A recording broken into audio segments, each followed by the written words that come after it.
Good morning to all. இது Saturday morning. இன்றைக்கி அருணோட lunch பாக்ஸ்க்கு தக்காளி சாதம் தான் பண்ணியிருந்தேன். எப்பவும் போல் தக்காளி சாதம் பண்ணாமல் இந்த மாதிரி ட்ரை பண்ணி பாருங்கள், டேஸ்ட் சூப்பராக இருக்கும்.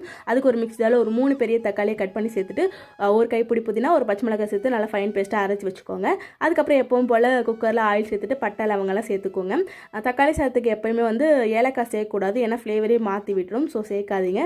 அதுக்கப்புறம் ஒரு பச்சை மிளகா, வெங்காயம், இஞ்சி பூண்டு பேஸ்ட்லாம் சேர்த்து நல்லா வதங்கினதும் இதில் நம்ம அரைச்சி வச்சுருந்த விழுதியும் உள்ளே சேர்த்துட்டு அது கூட கொஞ்சமாக மஞ்சத்தூள் சேர்த்து நல்லா எண்ணெய் பிரிஞ்சு வந்ததும் இதில் 1 டீஸ்பூன் சில்லி பவுடர் சேர்த்துட்டு கடைசியாக கொஞ்சமாக கொத்தமல்லி சேர்த்து மிக்ஸ் பண்ணி விட்டுட்டு ஊற வச்சிருந்த அரிசியும் உள்ளே சேர்த்துட்டு தண்ணி சேர்த்துட்டு உப்பு பார்த்துட்டு லிட் போட்டு ஒரு 2 விசில் விட்டு இறக்கிடுங்க.